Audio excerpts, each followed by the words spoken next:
नेता राहुल गांधी ने जिस तरीके से अमेरिका में प्रधानमंत्री नरेंद्र मोदी को लेकर बयानबाजी की, उसके बाद बीजेपी की ओर से एक बड़ा हमला जो था वो कांग्रेस पर किया गया और तमाम जो कांग्रेस के नेता थे उन्होंने भी पूरी बयानबाजी की। लेकिन क्या इसी रणनीति को आपदा में अवसर मानकर जो कांग्रेस है अपनी आगे की जो राह है वो तय करने में तुली हुई है, क्योंकि जिस तरीके से राहुल गांधी ने अमेरिका में एक भाषण दिया, एक बयान दिया, जिसमें राहुल गांधी की ओर से साफ तौर पर यह कहा गया कि प्रधानमंत्री नरेंद्र मोदी भगवान को भी बता सकते हैं कि ब्रह्मांड को किस तरीके से चलाना है। उसके बाद अनुराग ठाकुर से लेकर तमाम जो नेता है, मनोज तिवारी तक के जो नेता है बीजेपी के, और इसके साथ जो कई नेता हैं या पूरी कतार कह दी जाए बीजेपी की ओर से, वो विपक्ष पर हमलावर हो गया। और जिस तरीके से बयानबाजी की गई, राहुल गांधी की बयानबाजी को पूरी तरीके से बताने की कोशिश की, उसका संश्लेषण करने की कोशिश की कि किस तरीके की जो बयानबाजी है प्रधानमंत्री नरेंद्र मोदी पर की गई है, उसकी जो नाराजगी है वो जताने की जो कोशिश है वो की गई। लेकिन इस बात को समझना भी बेहद ही जरूरी है, क्योंकि जब कर्नाटक के इलेक्शन थे उससे ठीक पहले जो राहुल गांधी हैं वो ब्रिटेन में एक बयान देते हैं प्रधानमंत्री नरेंद्र मोदी को लेकर, जिसके बाद फिर से यही सिलसिला शुरू हो जाता है और तमाम जो बीजेपी के नेता हैं वो राहुल गांधी को कोसना शुरू कर देते हैं, जिसका रिजल्ट कर्नाटक इलेक्शन में साफ तौर पर देखने को मिल गया। अब राजस्थान के इलेक्शन है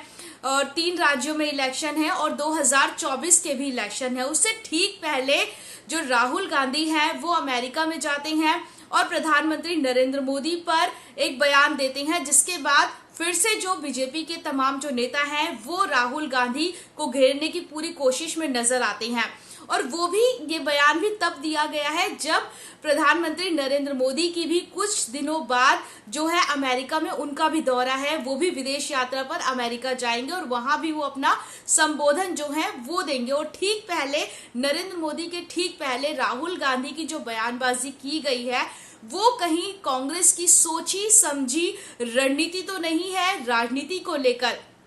क्योंकि जिस तरीके से ये देखने को मिल रहा है कि राहुल गांधी की लोकप्रियता जो है वो कहीं ना कहीं बढ़ती हुई नजर आ रही है। महाराष्ट्र में हुए एक सर्वे की अगर बात कर ली जाए, कर्नाटक के इलेक्शन का रिजल्ट अगर देख लिया जाए, और तमाम जो ऐसे सर्वे करने वाली जो एजेंसी है उनकी ओर से भी कहीं ना कहीं ये माना जा रहा है कि राहुल गांधी की जो लोकप्रियता है वो बढ़ती हुई देखने को मिल रही है। और जिस तरीके से राहुल गांधी की ओर से पद यात्रा की गई थी, जिसमें एक तस्वीर राहुल गांधी की का एक अलग सी तस्वीर देखने को मिल रही थी, जिसमें राहुल गांधी बड़े बूढ़े बुजुर्गों के साथ, बच्चों के साथ, व्यापारियों के साथ, किसानों के साथ, हर किसी के साथ नजर आ रहे थे। आम जनता के बीच पहुंचने की जो कोशिश राहुल गांधी की ओर से की जा रही थी, क्या यही इस रणनीति का ही जो फायदा है, जो राहुल गांधी अपनी वंशवाद की जो छवि है उसको बदलने की जो कोशिश कर रहे हैं, क्या इसी का फायदा जो है क्या वो कांग्रेस उठाने में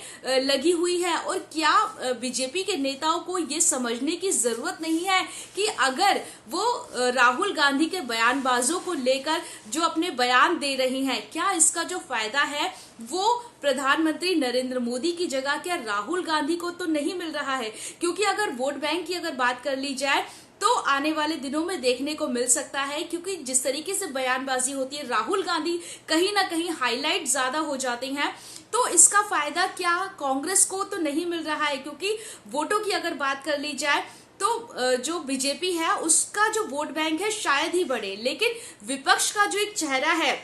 क्योंकि अभी तक ये माना जाता विपक्ष जो है कई चेहरों पर बटा हुआ नजर आ रहा था। नीतीश कुमार अपनी अलग राजनीति करते हैं, ममता बनर्जी अपनी अलग राजनीति करती हैं। ऐसे में कहीं ना कहीं जो विपक्ष एक चेहरे की जो मांग कर रहा था, क्या वो राहुल गांधी वो चेहरा बनते हुए तो नहीं नजर आ रहे हैं? क्योंकि अगर कांग्रेस के इतिहास को अगर देखा जाए तो 2004 की अगर बात कर ली जाए, जब जो सोनिया गांधी थी उनको प्रधानमंत्री के तौर पर उनका जब नाम सामने आ रहा था, तब यही बात उनके विदेशी होने को लेकर तमाम जो बयानबाजी थी वो बीजेपी नेताओं की ओर से की गई थी। हालांकि बीजेपी के पास कई अहम मुद्दे थे, शाइनिंग इंडिया से लेकर तमाम जो मुद्दे थे वो बीजेपी के पास थे, लेकिन 2004 के इलेक्शन में सोनिया गांधी का जो चेहरा था उसके रूप में कांग्रेस को जो जीत हासिल हुई थी वो कहीं ना कहीं ये बताने के लिए काफी है कि 2024 का जो इलेक्शन है, क्या इसी रणनीति पर जो राहुल गांधी है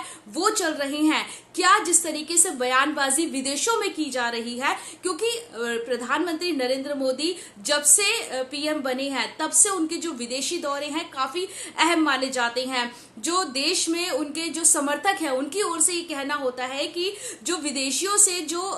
आपसी जो संबंध है वो मजबूत किए जाने के लिए जो प्रधानमंत्री नरेंद्र मोदी एक ऐसे पीएम है जो लगातार कई जो विदेशी दौरे हैं वो करते हैं। लेकिन क्या इन्हीं विदेशी दौरों को देखते हुए जिस तरीके से राहुल गांधी विदेशों में जाकर प्रधानमंत्री नरेंद्र मोदी के खिलाफ बयानबाजी कर रहे हैं, क्या जो तमाम जो राजनीतिक उथल पुथल जो देश में चल रही है, चाहे रोजगार का मुद्दा ले लिया जाए, चाहे महिला सुरक्षा का मुद्दा ले लिया जाए, या तमाम कई योजनाओं की अगर बात कर ली जाए, जो दावे और वादे बीजेपी की ओर से किए गए थे, क्या उन पर अब सेंगोल का रेड कारपेट बिछाने की कोशिश तो नहीं की जा रही है? क्या उस पर नई संसद भवन की जो नींव है वो रखने की तो कोशिश नहीं की जा रही है? ये तमाम मुद्दे जिस तरीके से विदेश में जाकर राहुल गांधी की ओर से उठाए जा रहे हैं, आने वाले दिनों में क्या इसका फायदा कांग्रेस को मिलेगा या इसके साइड इफेक्ट बीजेपी में देखने को मिल सकते हैं?